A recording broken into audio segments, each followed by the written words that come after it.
CN Live, Episode 9. Watch our 4-hour special on the Cold War between the United States and Russia. We look at its complexities and ask, has the worst of the crisis passed? Get out your notebook. There's more.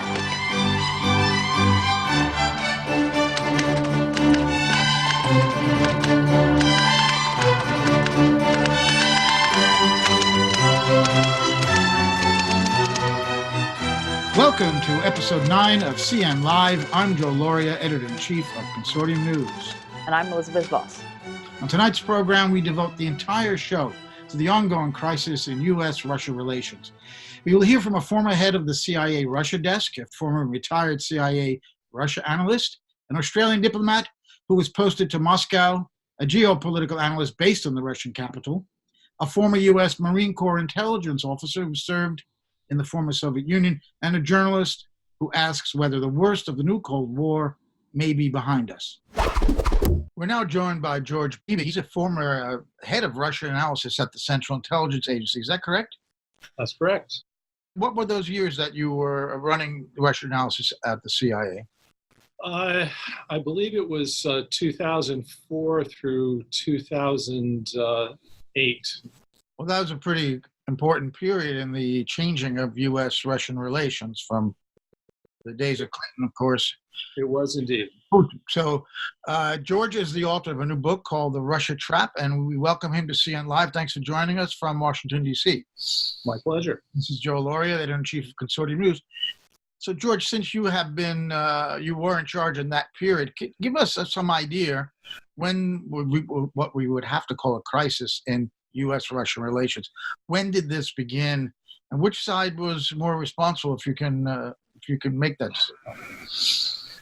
Well, I think the current level of animosity between the United States and Russia was a long time in forming. I wouldn't point to any one particular time where I would say, aha, this is when it happened. It was the gradual accretion of a lot of things. It really began shortly after the Soviet Union broke up and we went into the post-Cold War period in the 1990s. But if I had to say where things really pivoted in Russia's perceptions of U.S. intentions, I think the breaking point was really in the 2003-2004 period, when a bunch of things happened that really persuaded the Kremlin and a lot of other people in Russia that the United States was really trying to undermine Russia, to surround it with hostile puppet regimes and ultimately break up the country. And when that kind of perception takes hold, it's very hard for the relationship to be fruitful. Would you agree with this assessment that during the Yeltsin years, Wall Street pretty much had a run of the place in alliance with local oligarchs in Russia, and that they kind of asset stripped the country from the previously state-owned properties and impoverished the Russian people, and that it was, and I'm simplifying, of course, but it was on the back of this anger that Putin came to power, even though Yeltsin was the one who put him in initially, and that is why he's popular, that he's restored some sense of sovereignty and pride to Russia without being necessarily expansionist, as many critics of Russia say.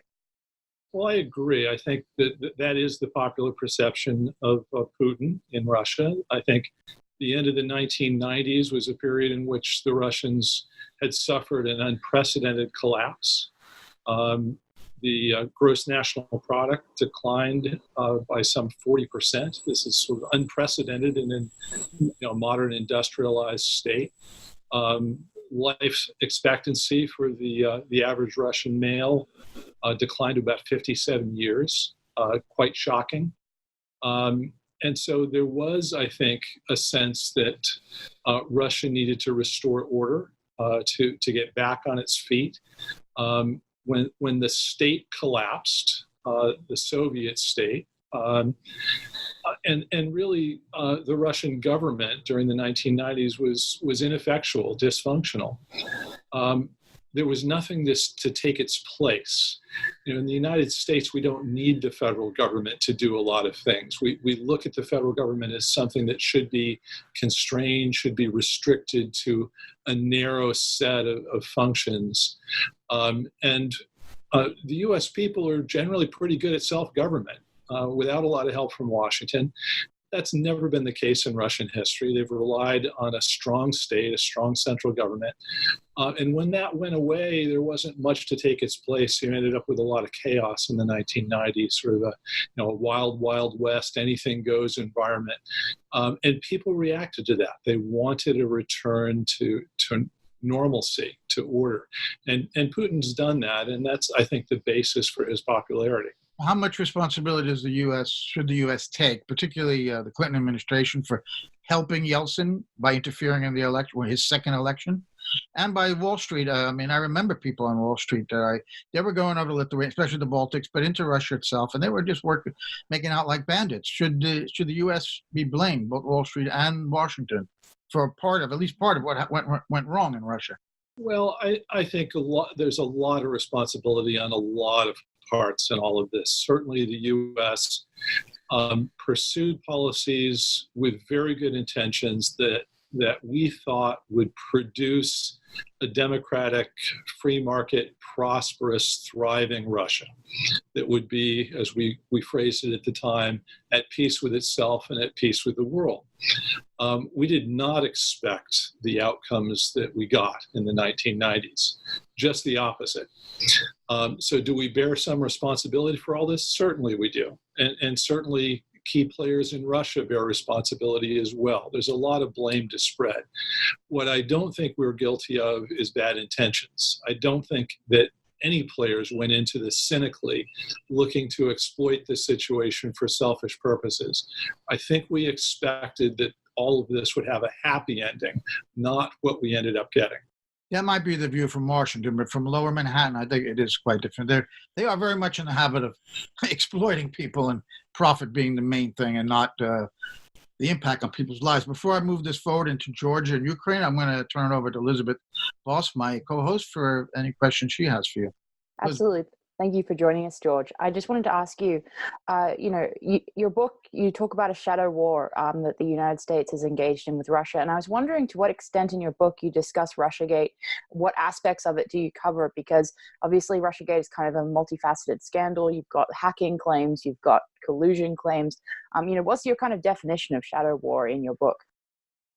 Well, I use that term shadow war to refer to a broad range of activities that are going on between Russia and the United States today.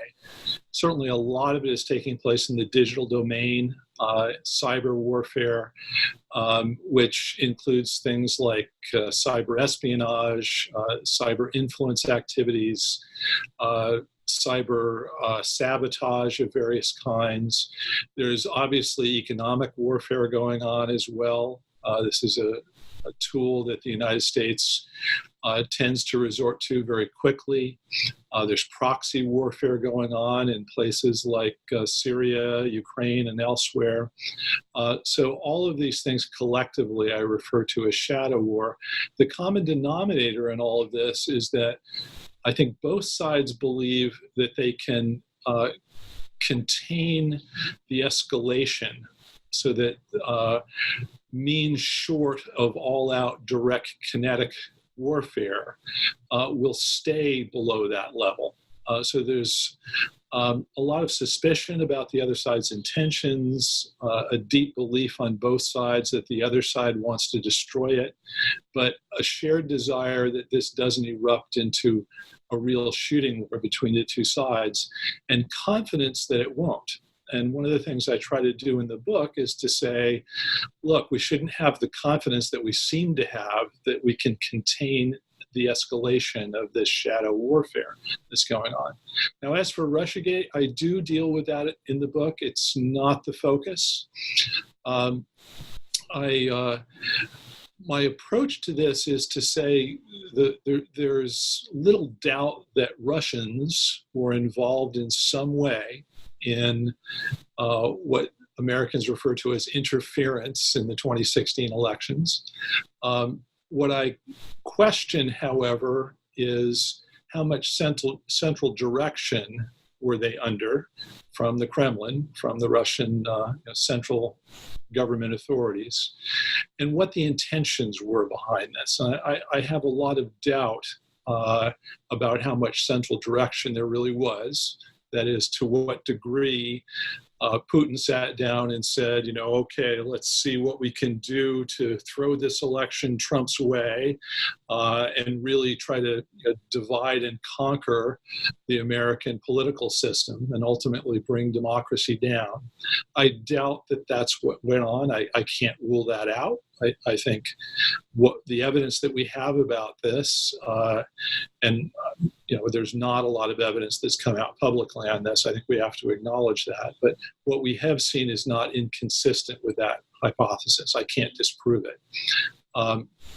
But from what I understand about how the Russian government operates, and from what I have seen of the public evidence in all of this, I think there's reason to question that narrative and to wonder to what degree these were Russians that were acting without Putin's direct orders.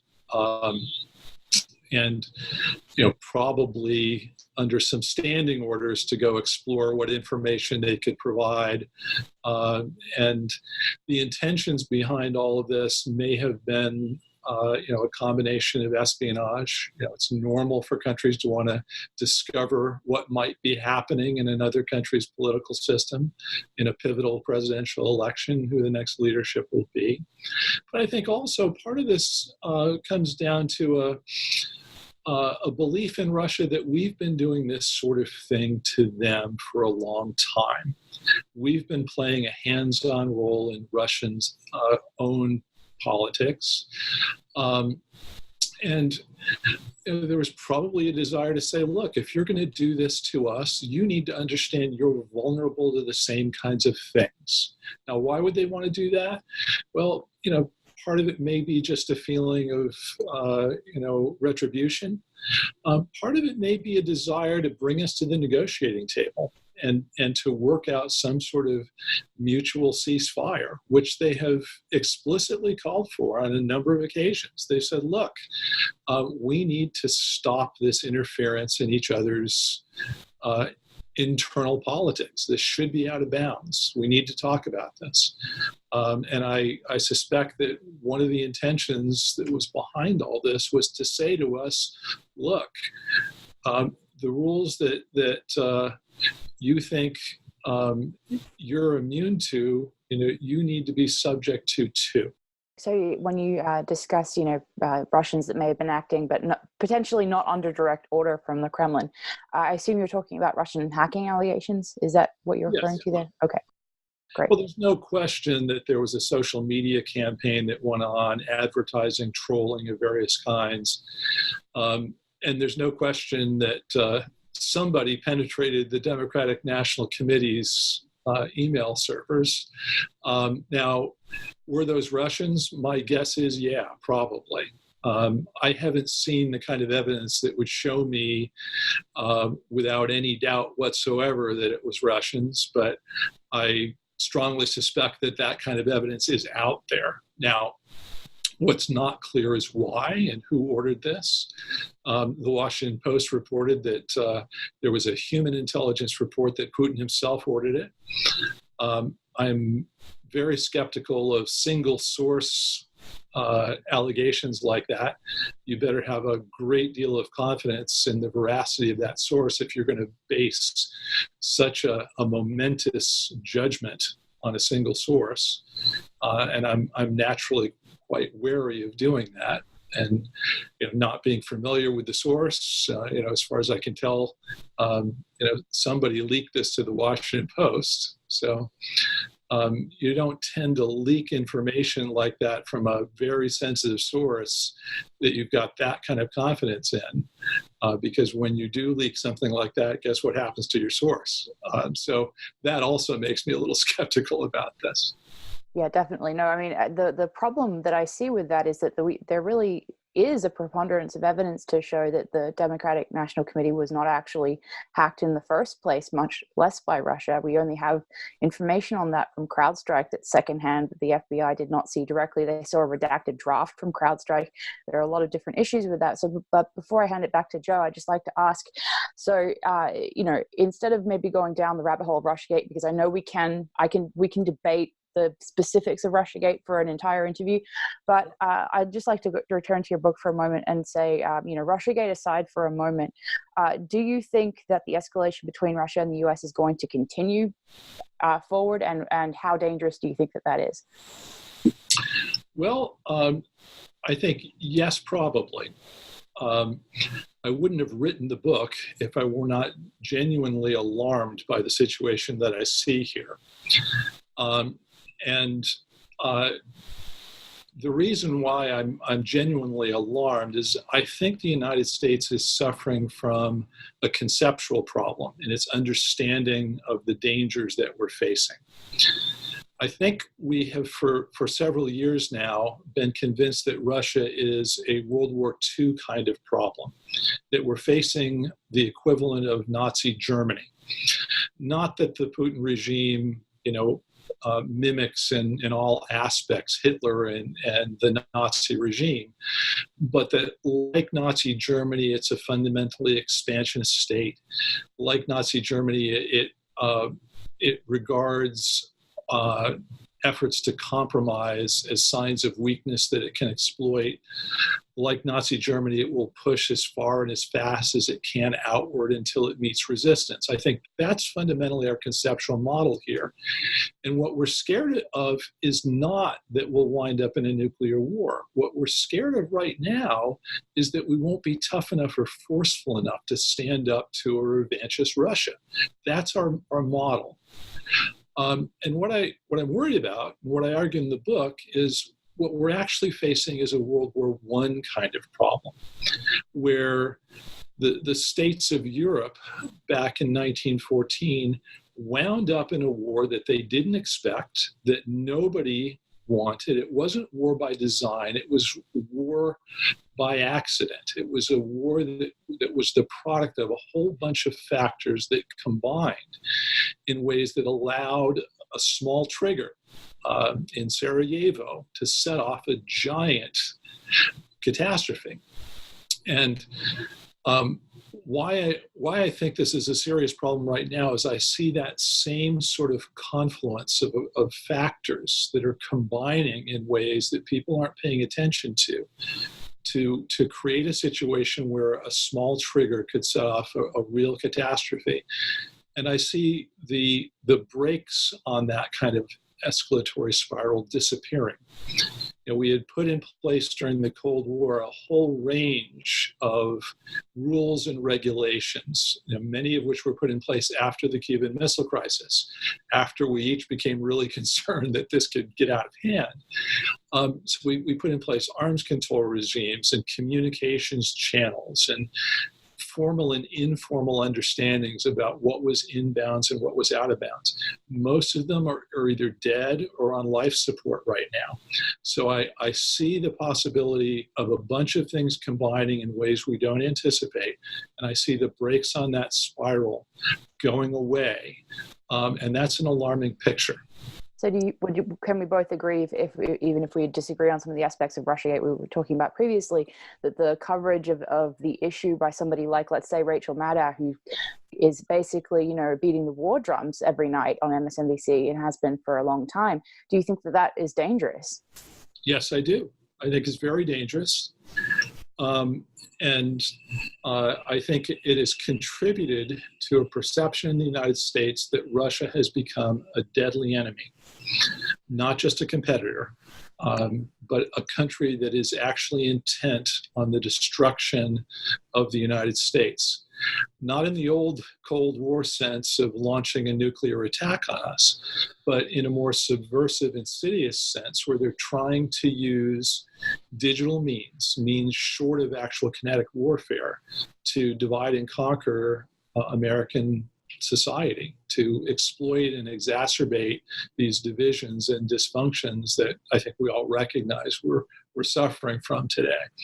And that perception, I think, is paralleled in Russia by a perception that has been held for a much longer period of time, that the United States is a deadly enemy of Russia, that we're trying to surround Russia with hostile regimes and overthrow the Putin regime by subversive means as well. And that combination of deadly perceptions on both sides makes a potential crisis much more difficult to manage. It means we don't have the channels of communication that we need. It means trust is at rock bottom levels. We think the Russians lie to us. They think we lie to them. So how do you handle a crisis if it erupts? So these are real problems. Let's look at the two perceptions for a moment. Before I ask you something about Russiagate again, right now there are 30,000 NATO troops, I believe, on the Russian border. There are not 30,000 Russian troops on the Canadian border. Victoria Nuland, who was Undersecretary of State for European Affairs, and John McCain, a leading member of the U.S. legislature, went to Maidan Square and gave out cookies and had speeches with leaders of people, very far-right leaders, and particularly McCain's case. We have a recording of Nuland speaking with the American ambassador at the time, Jeffrey Piot, saying, well, how are we going to midwife this thing to put a new leader in there? We didn't have a recording of a Russian foreign ministry official with the ambassador to Washington saying, how are we going to midwife the next American election? I mean, it appears to me, as a neutral observer here, as I tried to be, that Russia has far more to worry about from U.S. aggressive moves than Russia does than the United States does have from Russia, which is, in my view, just trying to defend itself from this. Well, I think that's actually correct. When you look objectively at the situation, should Russia feel more vulnerable than the United States feels? I think yes. The United States, I think, is probably the most secure state, at least the most secure great power in world history. We've long benefited from the protection of two enormous oceans. We're not, for most of our history, vulnerable to external invasion. We're surrounded by relatively weak and friendly states to north and south. So we're not at all concerned about invasion from Canada or Mexico. We've long been a very united and coherent society at the grassroots level. And so, objectively speaking, we shouldn't feel very concerned. Now, that began to change, of course, with the advent of the nuclear age and intercontinental ballistic missiles, and suddenly we're vulnerable to things that we weren't vulnerable for most of our history. And it's changing again in the digital era, because with globalization, cyber technology, the interconnection of all of these things, suddenly we can be touched by things that we perceive as threatening in ways that we weren't able to be touched before. Now that, I think, is also combined with a sense of internal vulnerability that's largely homegrown. But the difficulties that we're going through politically and socially right now, I think, are being projected onto our perceptions of Russia.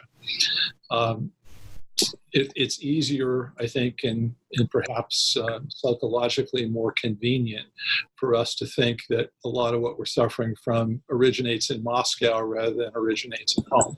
That's a danger. That's a very good point. Now, just to continue my analogy from before, if the Russian foreign ministry's official in charge of North America showed up in Zuccotti Park during Occupy Wall Street era, while Russian troops are on Canadian border, I wonder how the U.S. would respond. So if we look at it in that way, we might understand Russia's position. But if you can figure out that our problems are mostly our own making, as you're saying, and yet we're blaming external forces, which is the oldest trick in the book in terms of since civilization began, of course, to cover up your own problems, particularly when you have ruling circle that wants to deflect from the issue, the problems they've helped create, social problems, and then there's a response. We saw the 2016 insurgencies for Sanders on the left and Trump on the right, and I think the response to that would be not to make the changes necessary to listen to the demands of your people, but to blame an external actor. It's, again, every major power has done this when they fight internal dissent. I think the same thing, as you've said now, is happening in the U.S. But if you could see that, don't other people in the agency see that, or in the rest of the foreign policy establishment see that? So aren't they cynically pushing this line rather than succumbing to some delusion or paranoia? Well, that's a difficult question for me to answer. I will comment generally that my experience in government is been that most of the time people have sincerely held beliefs, and the differences that arise are not really differences between, people who see the truth and openly, candidly acknowledge it, and people that see the truth and cynically try to ignore it or hide it. Usually there are differences between reasonable people who can reasonably look at the same set of facts and come to different conclusions. I suspect that that's what's going on in this case. I'll also say that empathy, that ability to walk around in somebody else's shoes and see things from that person's perspective, is a hard thing to do. It's hard to do that even with people that you know well. Now imagine trying to do it with a foreign culture, with a different history, a different set of beliefs and values and ways of doing things and interpreting things. It becomes very hard for foreigners to walk around in those foreigners' shoes and see things from their perspective. And we've had this problem repeatedly throughout our history. A lot of intelligence failures, wars, foreign policy mistakes. You can trace back to the difficulty in doing this. So I'm more inclined to blame this on legitimate differences in perception and belief than to cynical and selfish desire to ignore or suppress the truth. That's interesting. I mean, it would seem to me that one of the key skills of a diplomat is, in fact, to put yourself in the nation that you are being sent to. I just want to turn again to the issue of digital warfare. First of all, the U.S., without question, I think, has the largest offensive cyber warfare capability in the world. They're certainly not the only ones. But second of all, I'm putting forward this position that some people get surprised at, and that is, I don't think it matters if Russia hacked the DNC, or whether it was leaked, as the Veterans Intelligence Professional Society have, through their experiments, say that this was an internal leak and not an external hack from abroad because of data transfer speeds, etc. I'm saying even if Russia hacked it, it doesn't matter, and here's why. Because WikiLeaks set up an anonymous Dropbox. That means they will accept documents, and they don't want to know who the source is. So you have total anonymity. The Wall Street Journal and I believe CNN and others have copied WikiLeaks. They also have anonymous Dropboxes. So when you, as a journalist, receive a document, you don't know who gave it to you. It's left on your front door. In fact, that happened to Robert Perry, the founder of our site. He opened his door one day and there was a whole package of documents on in front of his door. He had no idea about related to Iran-Contra. He had no idea who put it there. But what did he do? What do? You look at the documents. If you can verify them as being absolutely accurate and genuine and newsworthy, you're going to publish that, whether that was the devil coming up from hell or not to give it to you, or whoever, because the documents are true. It's not like getting an oral statement when you're interviewing someone. You need to know their motives. You need to get another source or more because you don't have any real proof. You're just getting somebody's word for it. These are documents. So what did the documents show? The emails. It showed the truth. The truth was that there was corruption in the Democratic Party, that they tried to cheat Bernie Sanders, that there was a whole manner of fishy things going on at the Clinton Foundation. In other words, it doesn't matter whether it was Russia or anyone else who gave those documents because the information was true. Information voters needed to know. Had the information been disinformation, certainly that would be a serious matter where a foreign power would try to sabotage an election. But, our candidates do it to one another all the time with disinformation. That's what they do. But for a foreigner to do that would be a serious issue. But that's not what happened in this case. The information was accurate. So yes. Am I off base here? What do you think? Well, I think you're right. I think the information that was provided to WikiLeaks is information that no one has disputed the veracity of. The Democrats have acknowledged the veracity of what was leaked. And so does it matter that it was Russia or anybody else that did it? Well, that doesn't have bearing on the veracity of information. You're absolutely right. I would also add that we did the dog that didn't bark here was a Russian disinformation campaign that it could have mounted had it really wanted to undermine Americans' faith in the legitimacy of the election. The Russians wouldn't have had to actually mess with the vote tallying to cause people to question whether the vote was actually legitimate or not. They could have used disinformation that suggested that they had done so. That would have caused an awful lot of doubt and really would have thrown the American political system into a tizzy.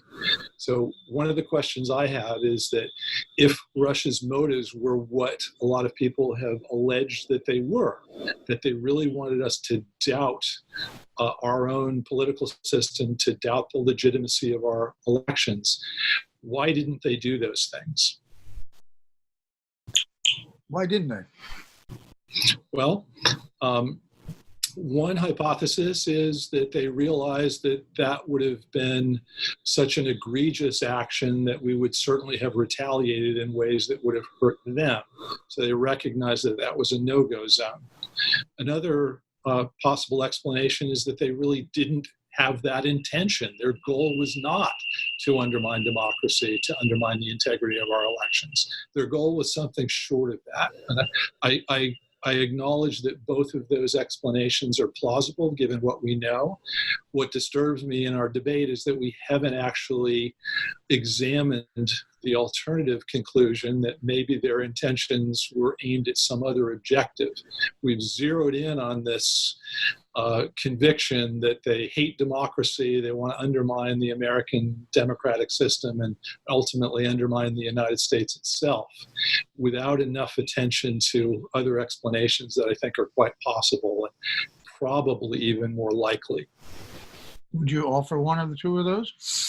Well, I think the primary explanation that I would have for what was done was, ultimately they wanted us to know that we were vulnerable to the kinds of things that they think we've been doing there. Mm-hmm. And as a result, wanted us to talk seriously with them about rules of the game that would apply to us as well as to them, about what's in bounds and out of bounds, and trying to influence other people's internal politics. There was a defensive position, and it ties into, in what ways do you think Russiagate ties into the geostrategic interests of the U.S. in regard to what we were talking about before, containing, as they see, Russia, or trying to, in fact, undermine and destabilize Putin's rule there? Well, what we have is a situation, I think, where the rules of the game are not seen as clearly established. The United States has a very good sense of what it thinks the rules of the game should be.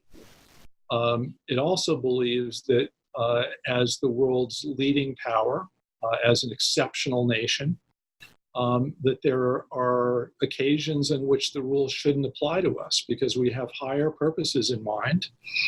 And so, we can do things like the Iraq operation or Kosovo operation, Libya, and we can do it without specific UN Security Council authorization because we know our motives are pure.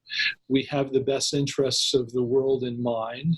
And if other states don't see that quite the same way, well, that's too bad, and we're not in a position where we're going to allow them to stand in the way of things that we think serve the greater good. The Russians say, hey, that's not a world order that we're going to buy into. And I think the Russians essentially have a different view They want the world order to be run by a board of directors, so to speak, a group of great powers that talk together about how to handle these international issues. That's called the United Nations Security Council. Well, That's what Roosevelt wanted. To some degree, that's right. Yes. And they can mutually decide, how to handle these situations, how to apply the rules, and the Russians have a say in what those rules are, and the rules apply to the United States as well as the other great powers. I think that's Russia's vision. Now, they look at their neck of the woods, their immediate neighborhood as a sphere of privileged interests, as they call it. And they think this is completely normal. They think that great powers, by their nature, radiate influence out into their immediate neighborhoods. They dominate their immediate neighbors, just like they think the United States does in the Western Hemisphere. That's normal and natural, and that should apply to them as a great power as well. George, you don't buy that American explanation that you gave a few seconds ago, that our motives are pure, so we don't need to follow international law. We can invade another country without Security Council authorization. You honestly don't buy that, do you? You think there's a real problem with that? That may be the crux of the problem, isn't it? It is not an easy problem to grapple with, because the practical reality of the situation is that the world order is changing. In the post-Cold War period, the United States did not have a peer or even near-peer rival that came anywhere close to approaching U.S. power and influence militarily, economically, politically, socially. We were at the top of the pyramid by a long shot. That's not the case today. The rise of China has happened a lot faster than anybody anticipated, I think. And there's been a backlash against U.S. power, and people are starting to try to counterbalance what we're doing. So I think the practical reality here is whether the United States should or could continue to operate as if it didn't really have to take other great power interests into account. We're in a period right now where we have to.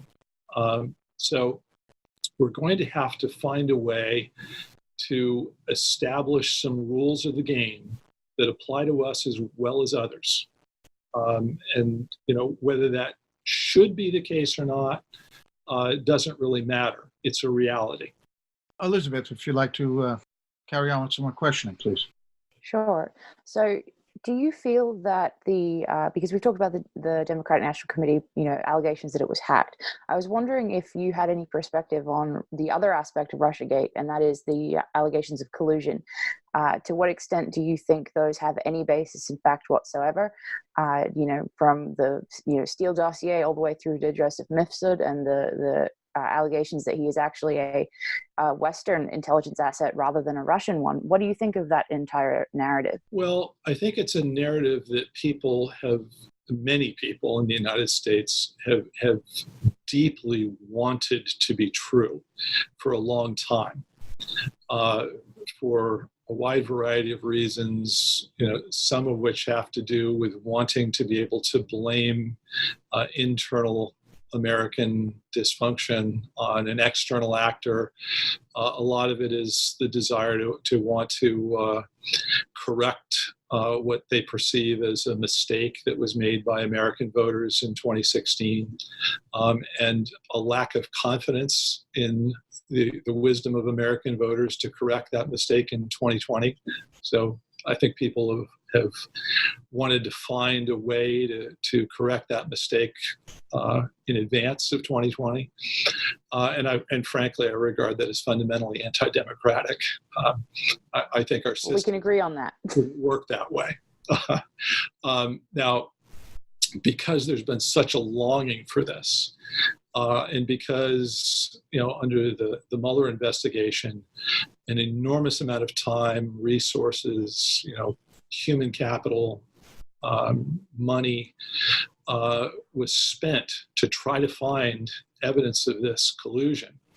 And because they failed so clearly, I'm very skeptical that anything related to collusion actually went on. I think if there had been anything at all whatsoever to substantiate those allegations, it would have been found, and I simply don't see it. That's very interesting to hear. I think people like Chris Hayes and Rachel Maddow should pay attention to what you're saying there. Do you think that in itself, just that narrative, only that aspect of Russiagate, has had a dangerous effect, as you know, in the terms of what you discuss in your book? Do you think that by itself, setting aside the hacking aspect, do you think that the collusion narrative has been, especially dangerous? Absolutely. I mean, I think it's had a profound impact on popular perceptions of Russia, which even before 2016 were quite bad. But they've reached extremely dangerous levels. It has hamstrung our government. It has made even basic diplomatic communication with the Russian government extremely difficult. And it's caused anybody that might want to stand up and say, hey, wait a minute, we need to look at this a little more objectively, consider alternative approaches, keep open minds about some of this stuff. You're regarded as an apologist or an appeaser or, a useful idiot of the Kremlin, someone that's either consciously or unconsciously doing Putin's bidding. And that's a poisonous environment in which to operate. And it doesn't allow the United States to think very objectively about how to handle what I think we need to acknowledge is a dangerous state of relations between the United States and Russia right now. I have one last question before I'm going to return the mic over to Joe, but I wanted to ask you, because, you and Joe were talking a moment ago about the possibility that Russia might want to, seed doubt in the American public about the integrity of U.S. elections.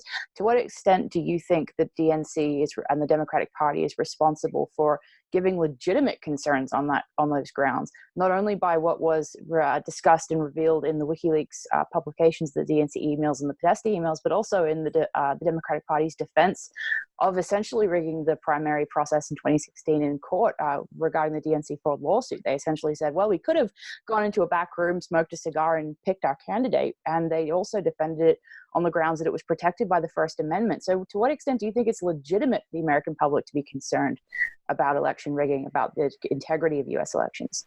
Well, I don't think anything that I've seen go on rises to the level of election rigging or manipulation of votes. What we have, I think, is a window into backroom politics, which reveals things that have long been going on in our political system that are, not pleasant to see, but not, quantum leaps beyond, the norm for democratic political systems. I won't defend the way the Democratic National Committee approached the nomination process in 2016. But I also don't think that it's an aberration within our political system. For a long time, we've had a lot of backroom politics. And, in our history, the primary system that we have now has not been the norm. It's evolved over time. So certainly there was a time when people went into the back room and smoked cigars and decided who the nominee was going to be. That's not fundamentally anti-democratic. Joe, back to you. Yes, George, thank you so much for spending this much time with us. And I'm going to conclude now with a couple more questions. The real essence of the book is the possibility of conflict between the United States and Russia, which is unthinkable given the weaponry that it's arrayed. Could put an end to life on Earth. So I want to ask you what specifically in great detail here, my question is going to be about what the U.S. can do to help avoid that and what Russia could do to avert that. Now, on the U.S. side, you said before that, and I think you're right, that there are U.S. officials who are sincere in their beliefs about U.S. purity and exceptionalism, and that they could be deluded, self-deluded, and act in a dangerous way.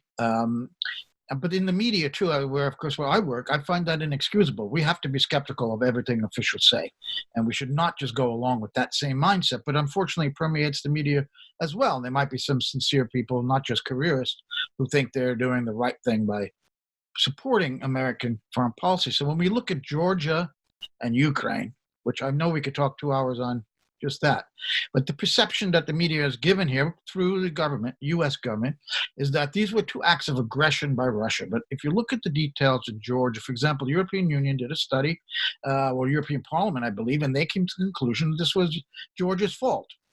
We can't go into all the details, but about their Russian peacekeepers were attacked.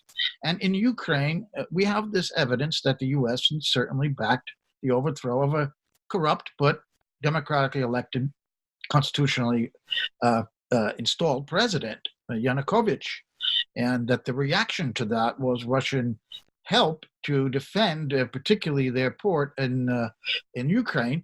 In Crimea, and that they annexed Crimea as a reaction to what was a U.S. engineered or supported coup d'etat. When we know what we know about what Victoria Nuland said, and the money she said, $5 billion, have been spent over 10 years to promote democracy, etc. So how does the U.S. have to, first of all, do you agree with those quick thumbnail sketches I gave of Ukraine and Georgia, and what can the U.S. do here to change the perception of what's going on? And then what is Russia's role and their responsibility to help prevent war? I'm glad you've raised this because it highlights this paradigm problem that I try to tackle in the book. Georgia, I think, is an excellent case in point.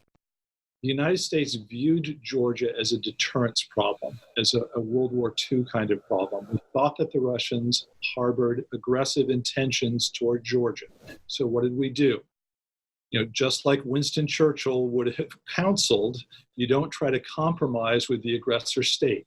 You show that state that you're going to be resolute. You're going to stand up to them. If they're going to commit an act of aggression, that they're going to be in for a fight. So we accelerated the training and equipping of the Georgian military. We talked openly about bringing Georgia into NATO. In fact, the 2008 NATO meeting officially said that Ukraine and Georgia will one day be part of NATO. And then we issued explicit warnings to Moscow about not clashing with Georgia. And we thought all of this would cause the Kremlin to back down, that they would see that they were in for a fight, and they would say, okay, we don't want to go there. That's what deterrence theory tells you should happen. What happened instead? We wound up in an escalatory spiral that we weren't anticipating. Why? Well, American officials told then Georgian President Mikhail Saakashvili, don't get into a war with Russia. They're setting a trap for you. It will not go well. Don't do this. And we thought that he would say, okay, yeah, I get it. What did he hear? Well, people listen not only to the words that you use, they also listen to the signals that you send implicitly. And the signals that we sent implicitly to Georgia was, you matter. You are important to the United States of America. When the President of the United States talks to you, receives you, pays a lot of attention to you, that sends a message to you about how important you are. When the Secretary of State visits, when you get the kind of attention that Saakashvili in Georgia got, you can't help but think you matter. And when you matter like that, the conclusion I think that he reached was, yeah, I know they said don't get into a war, but they can't possibly leave me hanging here when all I'm doing is recovering territory that rightfully belongs to Georgia.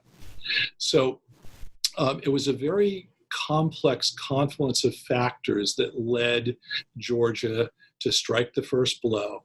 And the Russians certainly retaliated. Why? Well, part of the reason they did was because exactly the concerns that they had that Georgia was becoming a NATO member. that a hostile military alliance was spreading to Russia's southern borders in ways that had real security implications for Russia.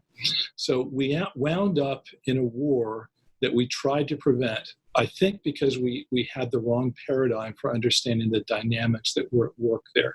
And I think, without going into a lot of detail, a similar problem resulted in the situation that we now find ourselves in Ukraine. Now, does Russia have responsibility for this too? Yes, absolutely. Both the United States and Russia have taken steps that contributed to this escalatory spiral. And both of them are going to have to do things to get ourselves out of it. Russia's certainly made some enormous mistakes here. They bear a lot of responsibility for what's happened in Georgia and what's happened in Ukraine. I think the decisions that they made in handling the post-Maidan uprising situation in Ukraine have made the situation a lot worse. I think they've made some real errors. So getting out of this is going to require both the United States and Moscow and Europe and the particular states that are involved here, all of us, to work our way out of this situation. It's not going to be an easy thing to do. What would some of those errors be? For example, there is no evidence that the Russian army invaded Ukraine. There's evidence that they gave help in terms of intelligence, money, arms, perhaps, to people in in eastern Ukraine, in the Donbass, and Crimea. The troops were already there. I mean, they were legally stationed there, and under the terms, they could leave base if the president of Ukraine gave them permission. They still saw Yanukovych at that point as the president. He was the elected president. They didn't recognize the coup. I don't know. Have you ever heard that Yanukovych may have asked them to leave, or was it even necessary at that point? In other words, my point is they needed to defend that base in Crimea, and they were worried that that there was noises that Ukraine would become part of NATO as well.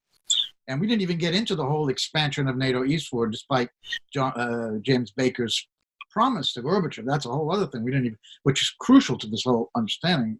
Maybe we should have talked about that. But what are the mistakes that Russia made in Ukraine that you mentioned? Well, a lot of them, I think.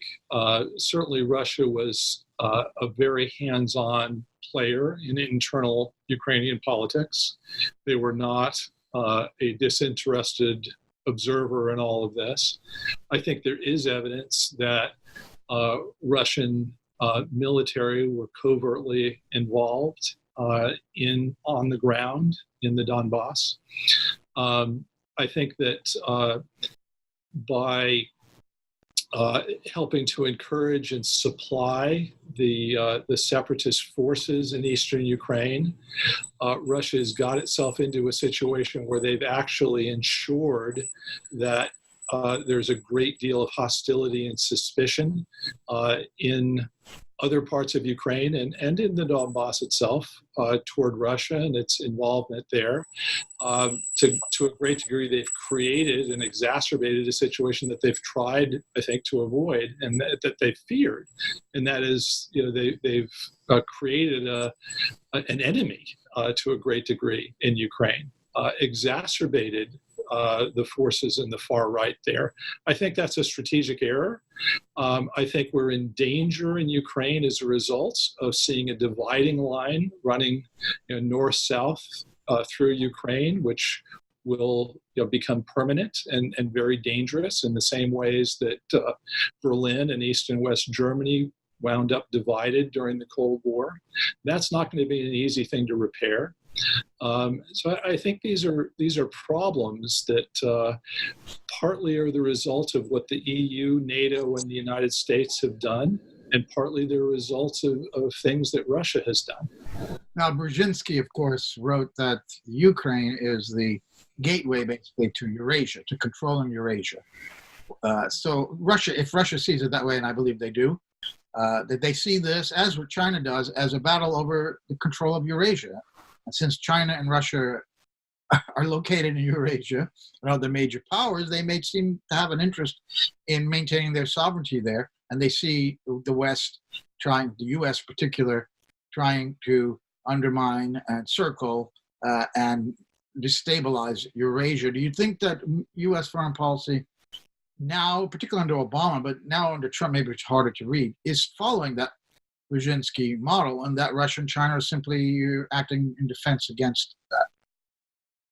Well, I think I start from the premise that Ukraine is the most important country in the world to Russia. There's a long history there, politically, socially, religiously, economically, militarily. And we should have tread extremely carefully on this issue because of its emotional significance in Moscow and its practical significance as well. And we didn't treat it that way. We treated it like Russians shouldn't feel this way about Ukraine, that their emotions and practical interests there were illegitimate, and that therefore we shouldn't expect the kind of reactions that we got. The Russians warned us over a long period of time about what might happen if we actually tried to bring Ukraine into the Western orbit. And we didn't take those warnings as seriously as we should have. So your question about whether Russia sees itself as acting defensively there, I think there's no question that Russia sees itself as acting defensively there. Now, look, I think there's an intermixing of offensive and defensive objectives going on here. Russia's not simply playing defense, minding its own business and trying to defend itself against assault. It also sees itself as a great power. In fact, it believes it can't continue to exist in its present form unless it is a great power. So it's very difficult to disentangle offensive and defensive motives in all of this. Part of the reason why the states on Russia's periphery look to the West as a counterbalance to Russia is precisely because Russia makes clear that it thinks it ought to dominate these regions. So they seek help from the West. It's not like we're unilaterally trying to persuade them to move in directions they don't already have some inclination to move in. But as we do that, that in turn exacerbates Russia's own fears, that perception of encirclement. And so you get into this vicious circle, this dynamic in which offense and defense reinforce one another and things start to escalate. And it's not an easy thing to handle. And we're going to have to work out some ground rules, some rules of the game for managing this problem. And everyone's going to have to be involved. The US, Russia, Europe, and these states themselves. That was my final question. What is the prescription in your book, Russia Trap, to solve? Well, a lot of things have to happen at once, and we're not very good at that. We like to break down problems into their component parts and solve each one incrementally. You work on the easy ones first, and you build some momentum that makes it easier to tackle the harder problems later on when you've generated some success and goodwill. But when you're dealing with a systems problem, which I think we've got here, where all these factors are interconnected and they reinforce or diminish one another, you can't approach things that way. You're going to have to tackle things more holistically. So it means we've got to do a lot of things at once. We have to lock and chew gum here. We've got to tackle the Ukrainian problem not just within the parameters of Ukraine. We've got to tackle the broader question of Europe's security architecture.